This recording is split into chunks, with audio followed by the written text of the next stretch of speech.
Ok. Bonjour, mon nom c'est Justine Njoli, je suis étudiante en bac autorisé à l'université Laurentienne. C'est dans le cadre du cours que j'ai mis un rendez-vous organisé avec mon partenaire qui s'appelle Julien Moura, qui a accepté volontiers que je puisse lui faire cette entrevue et cet examen physique. Bonjour Julien. Bonjour. Si je suis là, c'est pour qu'on puisse parler un peu de la santé.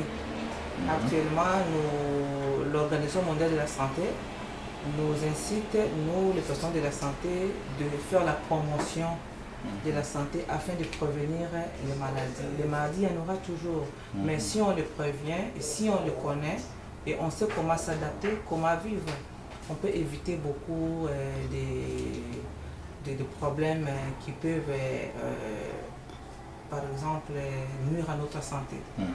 Et surtout les maladies de cœur, qu'on appelle les maladies cardiovasculaires. Ce sont des maladies que nous pouvons éviter par notre comportement de vie, la façon de manger, la façon de vivre. Est-ce que nous buvons beaucoup l'alcool, est-ce que nous fumons, est-ce que nous faisons des exercices physiques, tout ça. Si on essaie de rassembler les éléments et on essaie de faire attention, on peut prévenir ces maladies-là. Et à ce moment précis, j'aimerais vous poser quelques questions sur vos habitudes de vie et concernant aussi les liens avec la famille. Connaissez-vous ce qu'on appelle les maladies cardiovasculaires? Exactement, je ne connais pas. J'entends seulement les gens dire maladie cardiovasculaire. Je ne comprends pas vraiment ça signifie quoi. Avez-vous l'habitude d'aller vous faire examiner, par exemple, connaître la pression artérielle, par exemple? Pas exactement. Comme j'ai l'habitude d'aller chez le médecin chaque 6 mois pour les examens physiques. C'est ça. Donc, c'est chaque 6 mois que je pars pour voir le médecin de famille. D'accord. Moi, maintenant, je vais prendre votre pression. Et puis on va essayer de continuer petit à petit avec les résultats que nous allons prendre. Si je prends la pression maintenant et que la pression peut être haute ou basse, cela ne veut pas dire que automatiquement vous avez un problème. Mais on va voir à partir de là, on va voir comment faire, comment nous devons nous comporter à la longue. Ok, à la fin je vais prendre votre pression et puis on va savoir combien.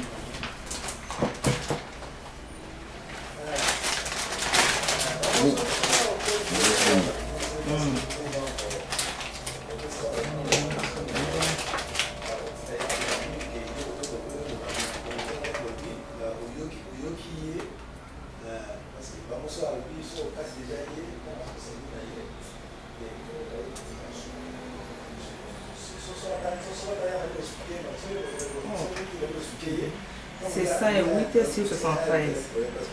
Vous avez... Non, c'est pas mauvais, mais votre pression, les hauts c'est un peu plus basse parce que la normale c'est de 120 à 130. On peut arriver à 140, ça devient déjà élevé. Oui, 135, ça va être bon, mais une bonne élevé. 73, c'est bon. Normalement, le normal c'est 80, ici en bas. Le 73, c'est pas aussi mauvais, mais là on commence à voir peut-être qu'il y a un problème. On peut voir qu'il y a un problème. Donc il faut le prendre encore, aller faire encore un suivi pour voir si ça reste toujours comme ça, ou peut-être parce qu'il y a eu peut-être un petit problème et puis ça s'est arrangé. Donc 108 sur 73. Et votre cœur bat 81 par minute. Donc ce qu'on avait fait tantôt, c'était normal. Ce que j'ai pris à la main là, c'était normal.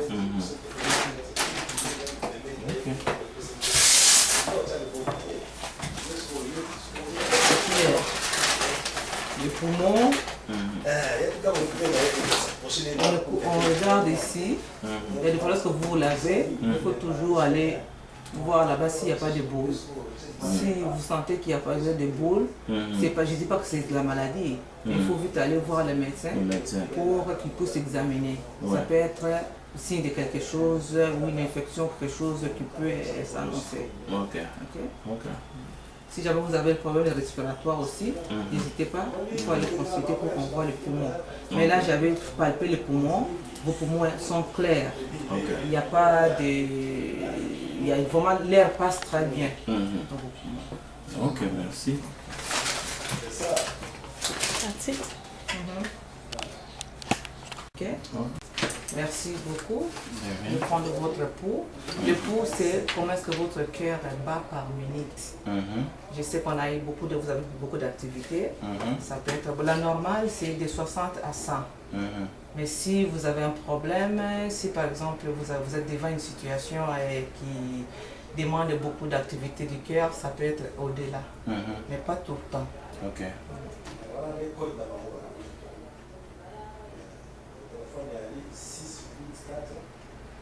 Il y a quand même un bon pouls. Il y a un bon battement par minute. En tout cas, c'est vraiment bien bondissant. Puis,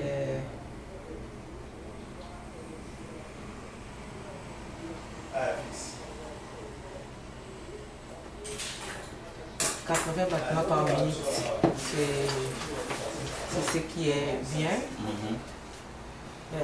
Pour le poids santé, par exemple, c'est aussi très important de se faire peser et puis de savoir quoi faire pour essayer de diminuer le poids dans l'avenir. Parce que le poids santé, si le poids excède le poids qui est recommandé, le poids normal, par exemple, comme on fait l'indice de masse corporelle, ça on va prendre surtout le poids à côté de l'abdomen et le poids de la personne, la taille de la personne avec l'âge.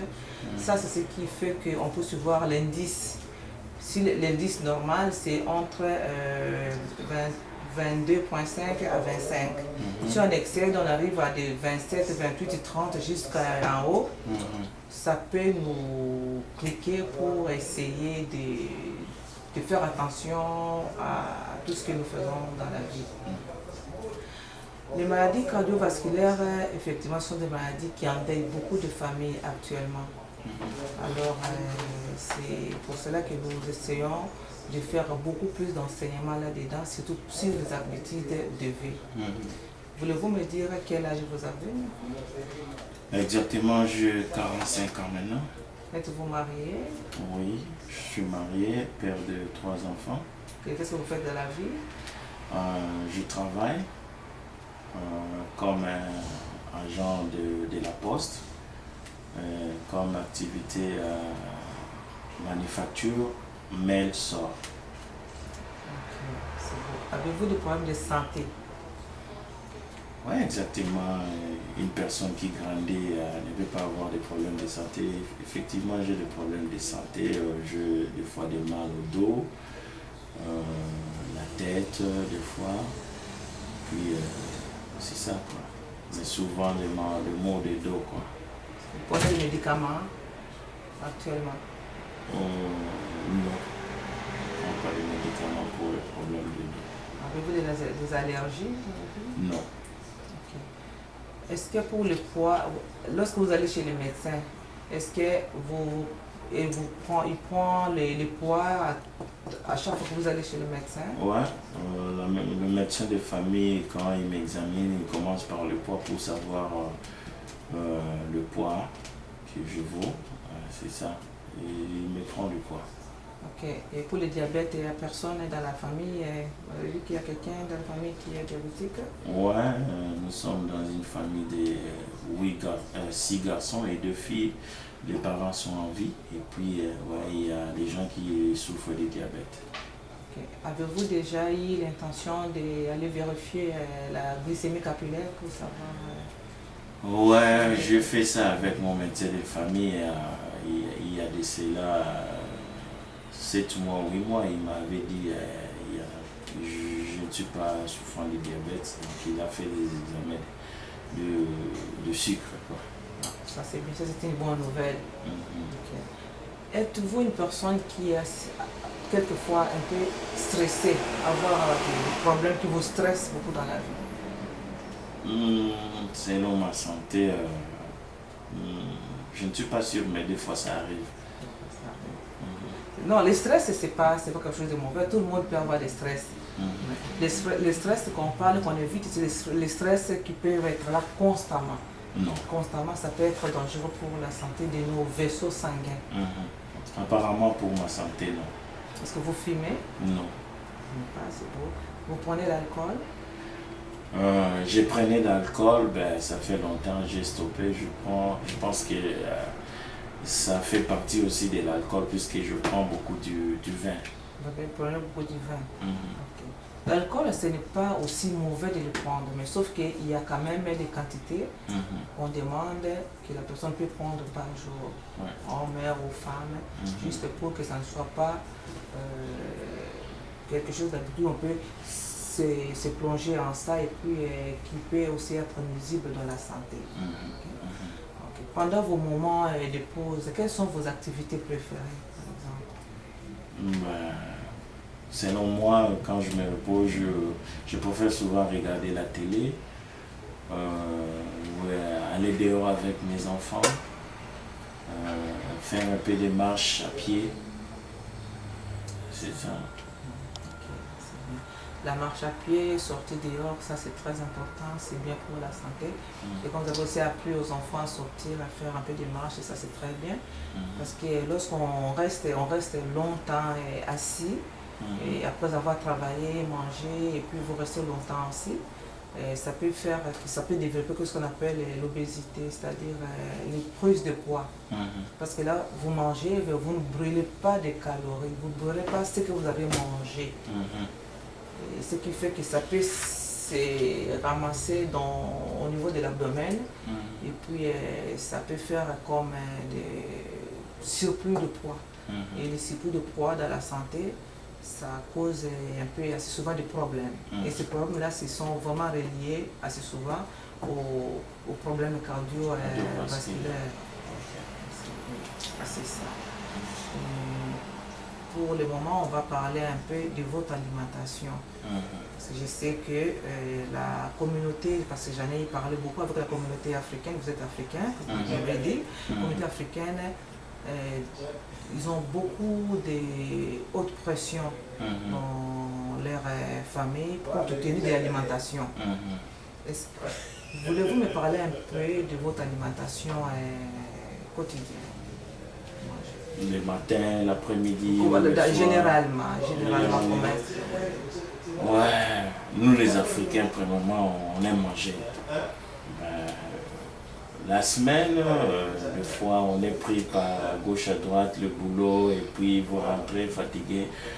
On préfère manger les légumes verts, la viande, beaucoup de lait, du riz. C'est ça. Selon moi, je préfère beaucoup les légumes, la viande, les poissons, du lait, c'est ça. Avez-vous déjà entendu parler du cholestérol? Oui, j'ai déjà entendu parler du cholestérol. Est-ce que vous pouvez me parler un peu? Qu'est-ce que vous comprenez par le cholestérol? J'avais une fois demandé à mon médecin de famille, il m'avait dit le cholestérol, c'est quelque chose qui joue beaucoup sur le cœur quand vous mangez et puis ça va rester le poids du cœur et puis ça commence à gonfler et puis ça crée peut-être la maladie du cœur quoi. Et ça. C'est bien. Ce n'est pas mauvais, votre explication c'est très bien.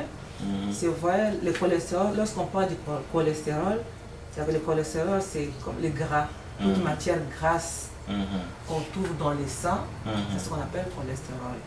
Parce qu'on mange surtout dans les produits animaux, dans les viandes. Le volaille c'est bien, les poulets c'est bien aussi, mais pas le pot de poulet par exemple. Mais toute viande qui a la matière grasse qui sort de la viande, c'est ça on s'accumule, on mange ça beaucoup, ça peut s'accumuler dans les sangs. L'exemple, lorsque vous prenez par exemple, la charcuterie, le bacon, vous mettez dans une plaque